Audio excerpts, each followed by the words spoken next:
Good morning students. आपका मैं फिर से स्वागत करता हूं अपने यूट्यूब चैनल वीर फिजिक्स क्लासेस में। आज हम +1 की फिजिक्स यूनिट नंबर 7 जिसका नाम है हाइड्रोडायनेमिक्स चैप्टर में हम डिस्कशन कर रहे हैं, जिसमें आज की इस वीडियो में हम बहुत इंपॉर्टेंट टॉपिक लेकर आए हैं। मोस्ट इंपॉर्टेंट टॉपिक जिसका नाम है बर्नौली थ्योरम।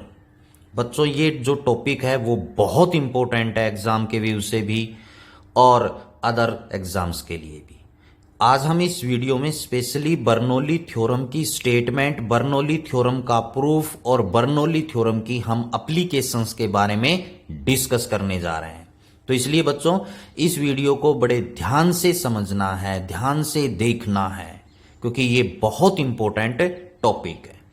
यहां पर हम स्टेप बाय स्टेप जो है वो बर्नौली थ्योरम के बारे में डिस्कस करेंगे। कोई नया टॉपिक आएगा उसके बारे में भी हम डिस्कस करेंगे। तो आइए शुरुआत करते हैं बर्नौली थ्योरम की स्टेटमेंट से। क्या कहता है? This theorem states that for the streamline flow of an ideal liquid. तो यहां पर अब क्या वर्ड आया? स्ट्रीमलाइन फ्लो ऑफ लिक्विड, जो कि जस्ट इससे पहली की वीडियो है, उसमें हमने फ्लो ऑफ लिक्विड्स के बारे में डिस्कस किया था। अगर वो वीडियो नहीं देखी है तो जरूर देखें, तभी आपको समझ में आएगा कि स्ट्रीमलाइन फ्लो ऑफ लिक्विड क्या होता है। तो यहां पर बर्नौली थ्योरम में क्या कहता है कि अगर फ्लो ऑफ लिक्विड कैसा है, स्ट्रीमलाइन फ्लो ऑफ लिक्विड है, और लिक्विड कैसा है, आइडियल है, तो कहता है द टोटल एनर्जी। कौन सी total energy? The sum of pressure energy, potential energy and kinetic energy, यानी इन तीनों एनर्जी का सम पर यूनिट मास, इन सभी एनर्जीज का सम पर यूनिट मास रिमेन कांस्टेंट, यानी उनका मास का जो सम है, सॉरी एनर्जीज का जो सम है पर यूनिट मास, इस बात का ध्यान रखना है, पर unit mass remain constant at every cross section through the flow of liquid. यानी जहां से, जैसे ट्यूब में से लिक्विड है वो क्या हो रहा है, फ्लो हो रहा है, तो उसके हर एक क्रॉस सेक्शन से ये पॉइंट है वो वर्क करेगा, मतलब total energy per unit mass वो कांस्टेंट रहेगी। अब बात आती है कि the sum of pressure energy. Pressure energy कौन सी होती है? The energy which is due to the pressure of liquid. Potential energy due to the height, जो कि mgh होती है। Kinetic energy half of mv square, जो कि लिक्विड के फ्लो के कारण आती है। तो जो लिक्विड के प्रेशर की वजह से आती है वो प्रेशर एनर्जी।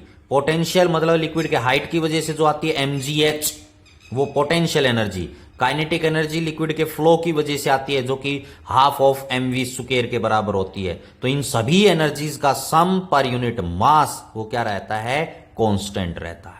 ये बर्नौली थ्योरम की क्या है? स्टेटमेंट है। अब हम बर्नौली थ्योरम के प्रूफ के बारे में डिस्कस करेंगे। तो बच्चों ध्यान से देखना है, स्टेप बाय स्टेप हम डिस्कस करेंगे। तो यहां पर हम बर्नौली थ्योरम की प्रूफ की ओर चलते हैं। इसका प्रूफ क्या है, कैसे हम इसको प्रूव करें। तो यहां पर हम लेते हैं कि let us consider there is a tube. ये एक वाटर ट्यूब है हमारे पास,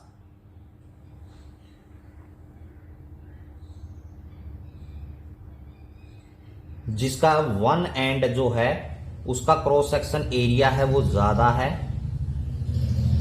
और दूसरी साइड का जो क्रॉस सेक्शन एरिया है वो कम है। ये हमारे पास हम एक ट्यूब लेते हैं बच्चों, ठीक है, जिसकी यहां से ये हमारा ग्राउंड है, यहां पर ये हमारा क्या है? ग्राउंड लेवल है, ठीक है। तो यहां से यहां तक इस ट्यूब की इस एंड पर हाइट है वो है h1, यहां से दूसरे एंड की जो हाइट है ग्राउंड से वो है बच्चों h2। क्या है? h2। इस a एंड, ये पॉइंट a एंड है, ये आपके पास b एंड है। क्लियर? यहां पर जो लिक्विड है वो एंटर हो रहा है यहां से, इस एंड से, इस एंड से लिक्विड है वो एंटर हो रहा है, और इस ट्यूब में से बच्चों फ्लो हो रहा है। इस ट्यूब में से क्या हो रहा है? फ्लो हो रहा है। और ये लिक्विड कैसा है बच्चों? आइडियल लिक्विड है। कैसा लिक्विड है? आइडियल।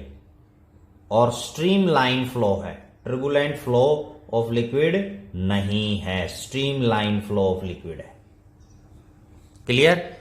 यहां से लिक्विड है वो बाहर निकल रहा है, यहां से लिक्विड है वो एंटर हो रहा है। यहां पर जो वेलोसिटी ऑफ लिक्विड है वो v1 है, यहां पर वेलोसिटी ऑफ लिक्विड है वो है क्या है, v2 है। आप जब नोट्स बनाएं तो जो मैं बोल रहा हूं वो आपने लिखना है।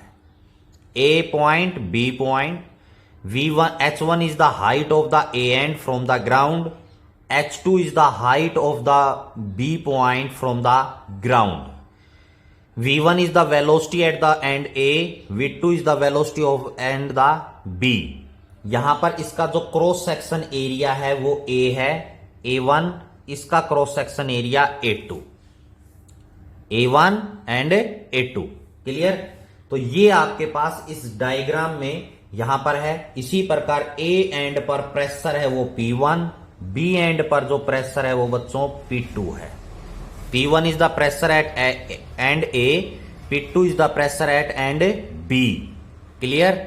तो यहां से हमारे पास ये आपने लिखना है नोट्स में।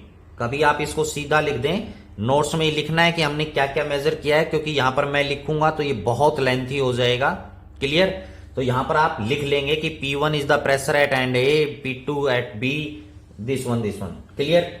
अब इसके बाद यहां पर क्या है, rho is the density of liquid. यहां पर जो लिक्विड फ्लो हो रहा है, आइडियल लिक्विड फ्लो हो रहा है, उसकी डेंसिटी है यहां पर रो। क्लियर? डेंसिटी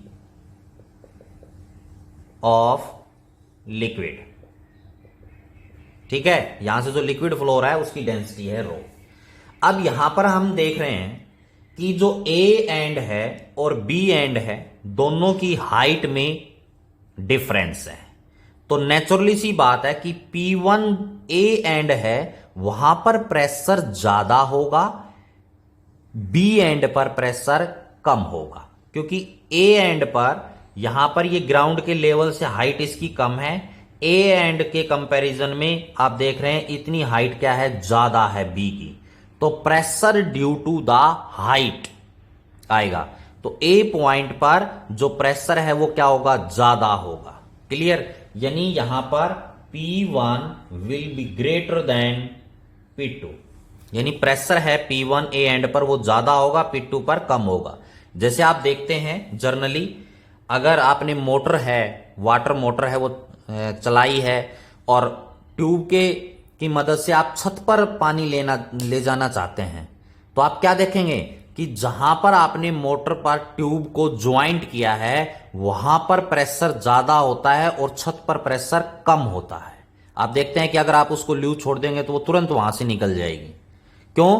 क्योंकि वहां पर pressure due to the height भी आता है, और प्रेशर ड्यू टू हाइट हमने पढ़ा हुआ है जो कि रो जी एच होता है। किसके बराबर होता है? Rho G H. This is the pressure due to the height. Rho is the density, G is the acceleration due to gravity and H is the height of the water और liquid. Clear? तो यहां पर ये P1 है वो ज्यादा होगा, P2 क्या होगा बच्चों, कम होगा। क्लियर हो गया? अब हम आगे चलते हैं। तो बच्चों आगे यहां पर निकल के आता है इक्वेशन ऑफ कंटिन्यूटी का काम आएगा, जिसके बारे में हम डिस्कस करेंगे डिटेल में। तो यहां पर देखिए क्या लिखना है आपने कि the mass m of the liquid, mass of the liquid crossing per second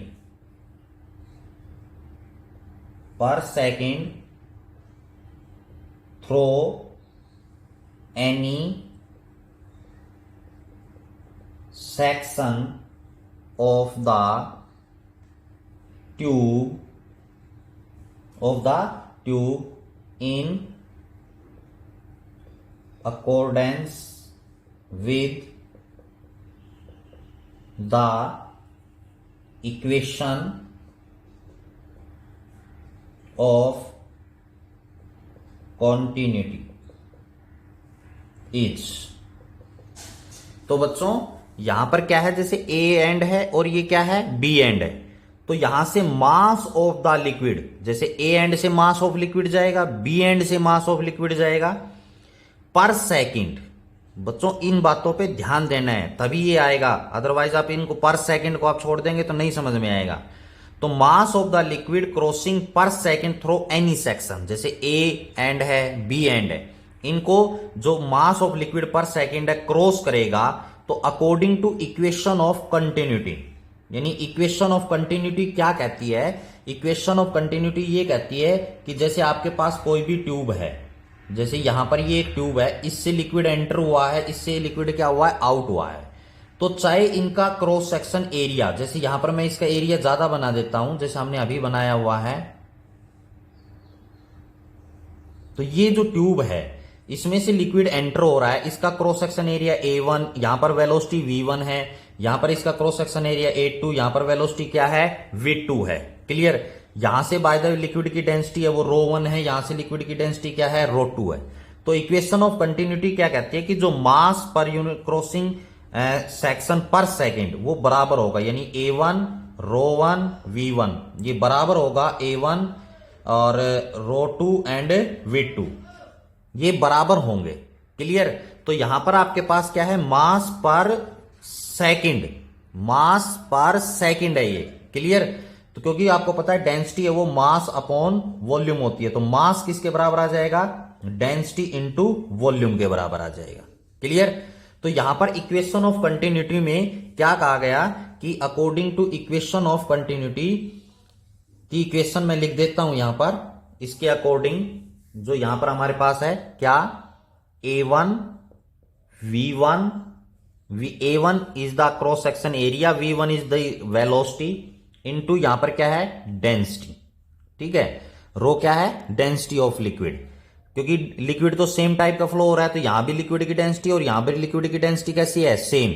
ideal liquid है, तो इसलिए आइडियल लिक्विड क्या होता है कि जैसे एरिया कम हो जाता है तो वो कंप्रेस नहीं होता। आइडियल लिक्विड की एक खासियत, इसलिए यहां पर एक आइडियल लिक्विड लिया है। अगर हम कंप्रेसेबल लिक्विड लेंगे तो ये यहां पर इक्वेशन लागू नहीं होगी। तो यहां पर A1 V1 रो बराबर होगा किसके, A2 V2 एंड रो के, और ये किसके बराबर है, mass, mass m of liquid crossing per second. Clear. यहां पर आपके पास आगे देखिए A1 V1 that is equal to A2 V2 that is equal to mass upon density हो जाएगा। ये डेंसिटी यहां से कॉमन लेकर किसके नीचे चली जाएगी, मास के नीचे। तो यहां पर आपके पास A1 V1 that is equal to A2 V2 that is equal to, ये किसके बराबर बन जाएगा बच्चों, वॉल्यूम। ये V क्या है, वॉल्यूम ऑफ लिक्विड है। Clear. Volume of liquid per second, क्योंकि यहां पर मास of liquid crossing per second लिया है हमने। क्लियर। तो यहां से हमारे पास क्या आ गया, ये इक्वेशन आ गई, इक्वेशन ऑफ कंटिन्यूटी के अकॉर्डिंग। तो यहां पर हम क्या देख रहे हैं, A1 है वो ग्रेटर देन है किसके, A2 के। A1 ग्रेटर देन किसके है, A2 के। क्लियर। और यहां पर आपके पास जब एरिया ज्यादा है तो यहां पर आपके पास और क्या है, यहां पर कि V2 ग्रेटर देन V1 होगा। V2 is greater than V1, यानी यहां पर इसका एरिया कैसा है, कम, यहां पर एरिया क्या है, ज्यादा। तो जहां पर एरिया कम है वहां पर वेलोसिटी ऑफ लिक्विड क्या होगी, ज्यादा। जहां पर एरिया ज्यादा है वहां पर वेलोसिटी ऑफ लिक्विड क्या होगा, कम होगा। क्लियर। तो ये हमने क्या लिखा, according to equation of continuity, यानी इक्वेशन ऑफ कंटिन्यूटी क्या कहती है कि जी अगर आइडियल लिक्विड है तो चाहे एरिया कम हो या ज्यादा हो, लिक्विड का जो वॉल्यूम है per second, flow of liquid volume जो है वो पर सेकंड वो कैसा होगा, बराबर होगा दोनों एंड, यहां भी और यहां भी। ये इक्वेशन ऑफ कंटिन्यूटी बोलती है। ठीक है। एक अलग से टॉपिक भी है इक्वेशन ऑफ कंटिन्यूटी जिसमें समझाया गया है, तो यहां पर मैंने आपको समझा दिया है कि इक्वेशन ऑफ कंटिन्यूटी क्या कहती है। क्लियर। अब हमारे पास इतना आपको समझ में आया होगा कि इक्वेशन ऑफ कंटिन्यूटी से हमने ये लिखा और प्रेशर के बारे में हमने डिस्कस किया। अब हम आते हैं पॉइंट पर, एनर्जी के पॉइंट पर, क्योंकि जो ये तो आपको जर्नली समझाया है बीच के टॉपिक। अब बात आती है कि कह रहा है कि टोटल एनर्जी, यानी pressure energy, potential energy, kinetic energy. तो हम सबसे पहले प्रेशर एनर्जी के बारे में हम डिस्कस करते हैं कि प्रेशर एनर्जी क्या है। तो यहां से आप लिखेंगे कि सबसे पहले कि वर्क डन पर सेकेंड। बच्चों इस चीज का ध्यान रखना है, पर सेकेंड का, ठीक है। Work done per second on the liquid, on the liquid by pressure energy at, अलग से लिख देता हूं इसको, pressure energy at section A, यानी ये सेक्शन है ए, इसके ऊपर। क्लियर। तो यहां पर pressure and work done on the liquid by pressure energy at section A, तो वर्क डन है वो किसके बराबर है, यहां पर है P1 pressure into area into velocity, ठीक है। प्रेशर P1 यहां पर और एरिया इंटू वेलोसिटी क्या हो जाएगा, वॉल्यूम ऑफ लिक्विड पर सेकेंड, वॉल्यूम ऑफ लिक्विड पर सेकेंड। अब कुछ बच्चे सोच रहे होंगे सर ये कहां से आया, तो मैं अभी आपको समझा देता हूं। आपको पता है वर्क जो है वो किसके बराबर होता है, force into distance.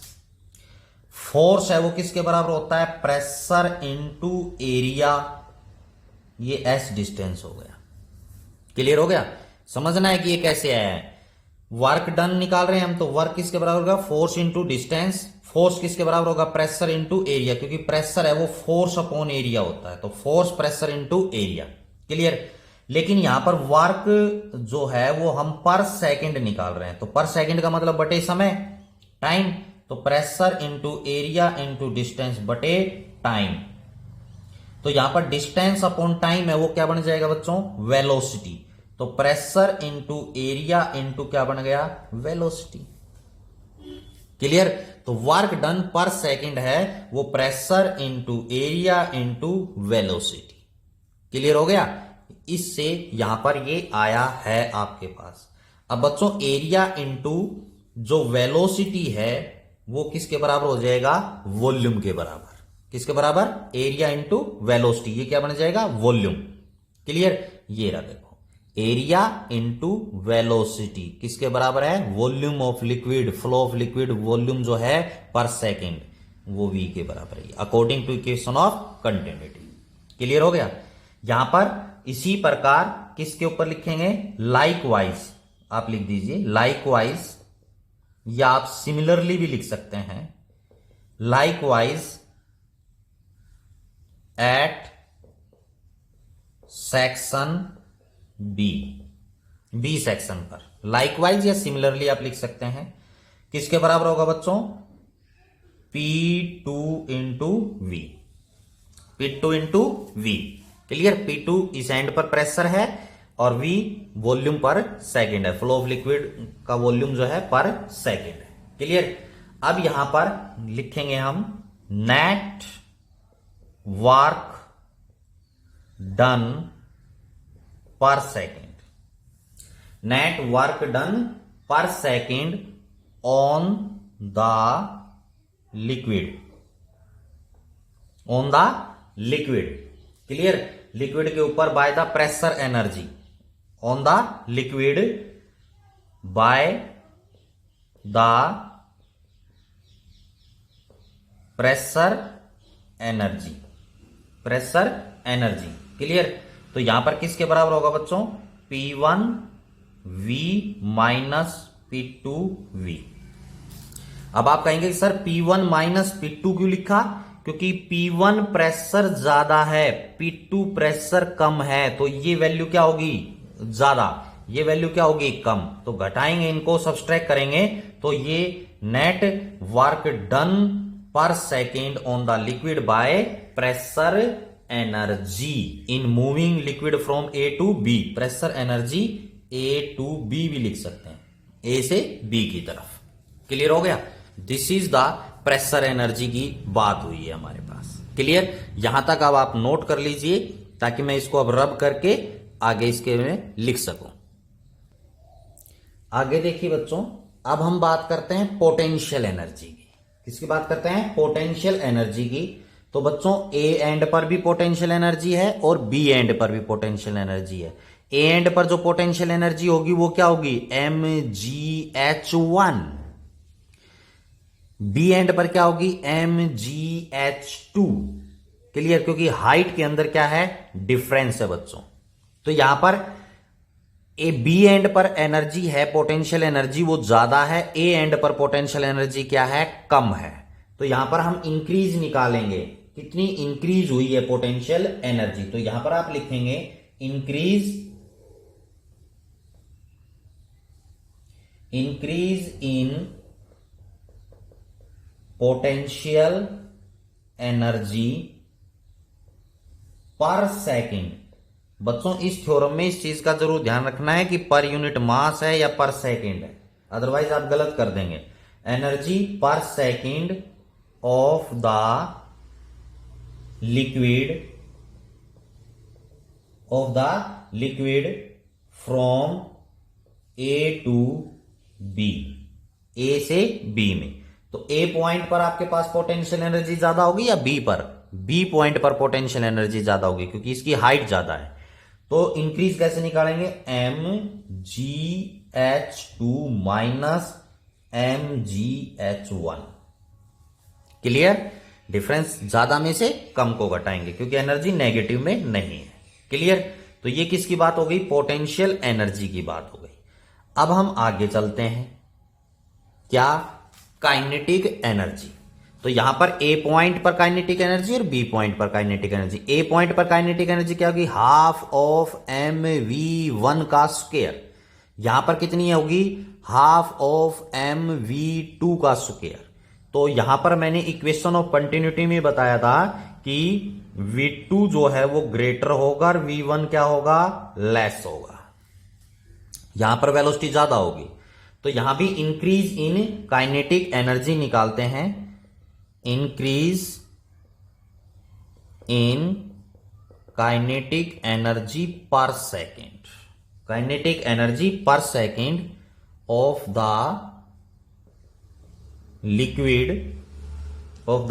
Liquid from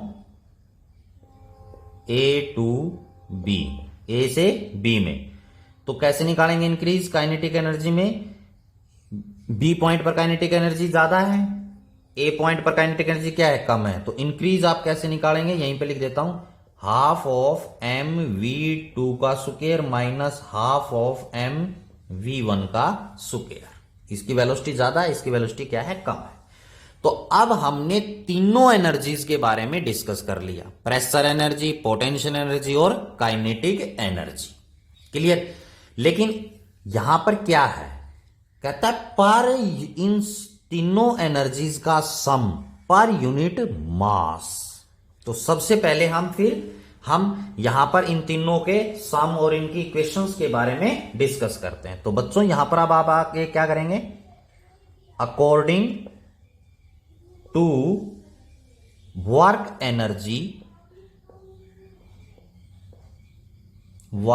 energy principle या थ्योरम पढ़ा हुआ है यूनिट नंबर 4 में, वर्क एनर्जी थ्योरम। तो ये क्या कहता है, work energy, work done per second on the liquid by pressure energy बराबर होगा increase in potential energy per second plus increase in kinetic energy per second. तो यहां पर मैं लिख देता हूं, work done per second on the liquid by pressure energy बराबर होगा किसके, increase in potential energy per second plus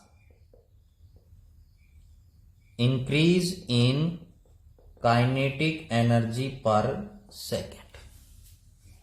इस बात का ध्यान रखना है। अब हम मैथमेटिकली फॉर्म में आ गए हैं। Work done on the liquid by pressure energy हमने निकाला था, अभी लिखा था P1V minus P2V। Increase in potential energy per second, ये रहा आपके पास mgh2 minus mgh1 plus increase in kinetic energy, ये रहा आपके पास हाफ ऑफ mv2 का square minus half of mv1 का स्क्वायर, v1 का स्क्वायर है। क्लियर हो गया। अब हमने क्या करना है बच्चों आगे कि P1V है, M1 H1 है, V1 है, इनको एक साइड ले लेंगे, 2 वाले एक साइड ले लेंगे। तो यहां पर हमारे पास क्या है P1V, ठीक है। यहां पर MgH1 है, इसको उधर ले जाएंगे तो ये प्लस का हो जाएगा, plus MgH1 half of mv1 का स्क्वायर, तो ये v1 है, माइनस का उधर ले जाएंगे क्या हो जाएगा प्लस का, तो यहां पर प्लस हाफ ऑफ mv1 का स्क्वायर बराबर है, इसको माइनस का है, ये इसको इधर लेके जाएंगे क्या हो जाएगा प्लस का, p2v plus mgh2 plus half of mv2 का स्क्वायर। क्लियर, 2 वाले एक साइड। अब आप यहां से देख रहे हैं क्या है कि दोनों को 3 अलग अलग कर दिया हमने। फर्स्ट ए एंड के एनर्जी है सारी, बी एंड की एनर्जी है, इनको अलग अलग कर दिया। अब डेफिनेशन क्या कहती है, the sum of pressure energy, potential energy, kinetic energy. Pressure energy, potential energy, kinetic energy का सम आ गया पर यूनिट मास। तो पर यूनिट मास का मतलब मास से हमें क्या करना पड़ेगा डिवाइड। तो यहां पर आप लिखेंगे dividing both side by m, यानी मास से हमने इसको डिवाइड करना है, dividing both side by m मास से, इसको भी मास से डिवाइड करना है। P1 divided by P1V divided by m plus इसको m से डिवाइड करेंगे तो GH1 आ जाएगा, प्लस इसको m से डिवाइड करेंगे तो V1 का स्क्वायर आ जाएगा केवल, बराबर है P2V divided by m plus GH2 plus half of V2 का स्क्वायर। तो क्या आ गया, प्रेशर एनर्जी पर यूनिट मास, पोटेंशियल, काइनेटिक, ये फर्स्ट एंड पर जितनी है उतनी ही किस पर है सेकंड एंड पर, दोनों बराबर है। तो मतलब यहां पर जो total energy per unit mass है ए एंड पर उतनी ही किस पर है बी एंड पर है। तो इसका मतलब टोटल एनर्जी पर यूनिट मास जो है वो किसके बराबर हो गई, कांस्टेंट के बराबर हो गई। किसके बराबर हो गई, कांस्टेंट के बराबर हो गई। क्लियर। तो यहीं पर मैं लिख देता हूं बच्चों, देखिए इसके बाद तो ये ऊपर उधर जाना है हमने, ये यहां पर लिख रहा हूं इसका। तो यहां पर P क्या है, प्रेशर है P1, ये वॉल्यूम अपॉन मास है, वॉल्यूम अपॉन मास है वो क्या हो जाएगा डेंसिटी 1/ρ। तो यहां पर P डिवाइडेड बाय रो, ये रो डेंसिटी है, plus GH plus half of V square that is equal to a constant, that is equal to a constant, क्योंकि दोनों क्या हैं बराबर हैं। तो यहां पर 1 2 लिखने की कोई जरूरत नहीं है, इसलिए यहां पर सीधा लिख दिया ये pressure upon density that is plus GH half of mv square. ये pressure energy per unit mass है, ये potential energy per unit mass है, ये kinetic energy per unit mass है, मतलब मास से हमने डिवाइड कर दिया। तो ये किसके बराबर आ गया कांस्टेंट के।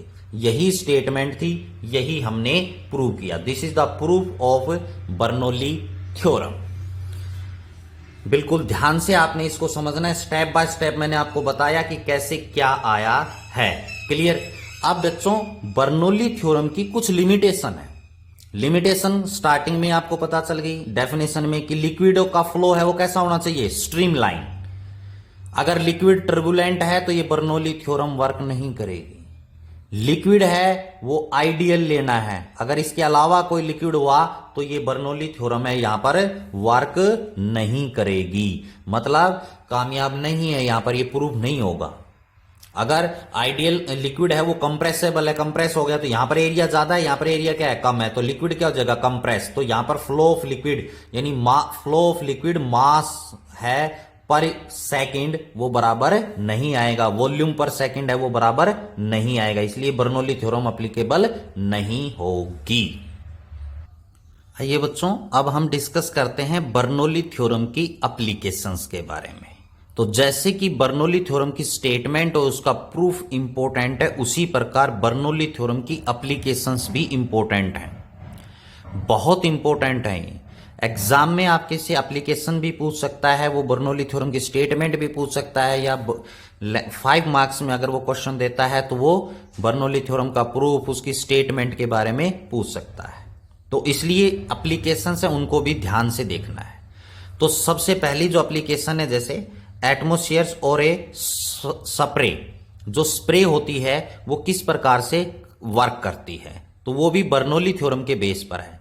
क्या होता है कि स्प्रे सबने की हुई है, सबने देखी हुई है कि किस प्रकार आप सैलून पर जाते हैं, मतलब नाई के पास अपने हेयर कटिंग वगैरह सेविंग के लिए जाते हैं तो उसके पास भी स्प्रे होती है।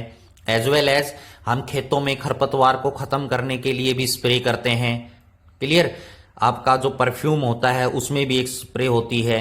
तो उसमें क्या होता है बच्चों, आपने देखा होगा स्प्रे का जो हैंडल है उसको हम दबाते हैं, कंप्रेस करते हैं, तो क्या होती है, एयर ब्लो होती है। एयर कहां जाएगी, नीचे की तरफ जाएगी। क्लियर? जब आप उसको प्रेस करेंगे तो वहां पर क्या होता है, एयर है वो ब्लो करेगी डाउनवर्ड। पाइप होती है, आपको पता है स्प्रे में, उस पाइप के थ्रू क्या होता है, एयर ब्लो होगी, तो अंदर नीचे का जो प्रेशर है, एयर प्रेशर, वो इंक्रीज हो जाता है। एयर प्रेशर क्या हो जाता है, इंक्रीज हो जाता है। अगर आप देखें बोतल है आपकी स्प्रे की, उसको पानी से फुल भर दीजिए, बिल्कुल कोई एयर का फ्लो मत छोड़िए, तो आप देखेंगे स्प्रे वर्क नहीं करेगी, क्योंकि वहां पर एयर के प्रेशर को बनाने में मदद नहीं मिलेगी। हम बोतल को थोड़ी खाली रखते हैं तो आप इजीली स्प्रे है वो कर सकते हैं, क्योंकि वहां पर एयर के लिए स्पेस बच जाता है।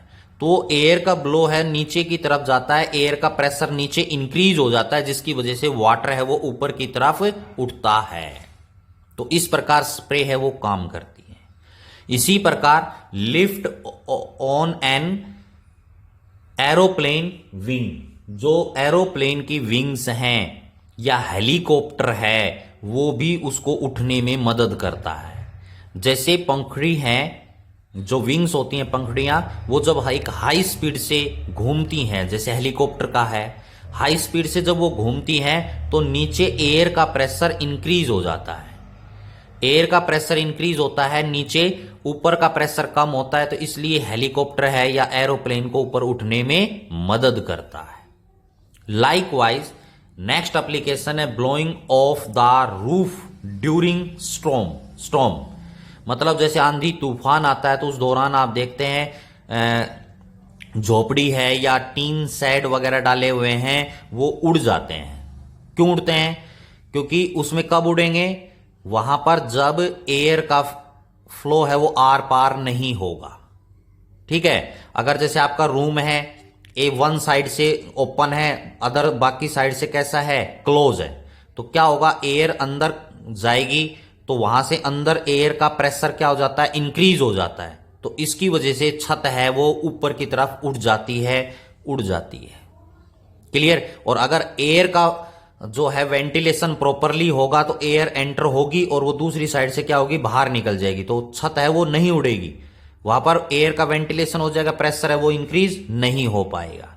इसी प्रकार क्रिकेट में जो बॉल है, curved motion of spinning ball, जैसे बॉलर होता है क्रिकेट के अंदर स्पिन बॉलर, तो वो बॉल को क्या करता है, स्विंग करता है, तो वहां पर भी ऐसा ही होता है कि जब उसको घुमाता है तो नीचे की एयर का प्रेशर है वो क्या होता है, इंक्रीज हो जाता है, जिसकी वजह से वो ऊपर का प्रेशर कम होता है, कर्व मोशन होता है उसमें। ठीक है ना, स्ट्रेट नहीं होगा, कर्व मोशन, जैसे ऊपर से नीचे की तरफ आएगा। आप देखना कभी भी स्पिन बॉलर जो है क्रिकेट आप देखते हैं तो उसकी बॉल को आप देखना, या जैसे आपके टीवी में रिप्ले दिखाते हैं, बॉलों का मोशन दिखाते हैं, तो उस दौरान देखना जो स्पिन बॉलर है उसकी बॉल के अंदर, फेंकने की बॉल के अंदर कर्वनेस ज्यादा होती है, फास्ट बॉलर की कर्वनेस कम होती है। तो वो भी इसी बात पर डिपेंड करती है, बर्नौली थ्योरम की एप्लीकेशंस पर डिपेंड करती हैं। तो यहां पर सभी एप्लीकेशंस में हमने क्या देखा कि नीचे जो है एयर का प्रेशर इंक्रीज होता है, ऊपर का प्रेशर कम होता है, जिसकी वजह से स्प्रे है या एरोप्लेन हेलीकॉप्टर को उड़ने में मदद है, छत वगैरह है वो उड़ जाती हैं, बॉल का स्पिन करती है, ये सभी उसी के बेस पर क्या करती हैं, डिपेंड करती हैं। तो ये एप्लीकेशंस थी बर्नौली थ्योरम की। तो आज की ऐसी वीडियो में हमने बर्नौली थ्योरम की स्टेटमेंट, उसका प्रूफ और उसकी एप्लीकेशंस के बारे में डिस्कस किया। आज की इस वीडियो में इतना ही। Thank you and have a nice day. फिर मिलते हैं नेक्स्ट वीडियो के साथ, तब तक के लिए गुड बाय।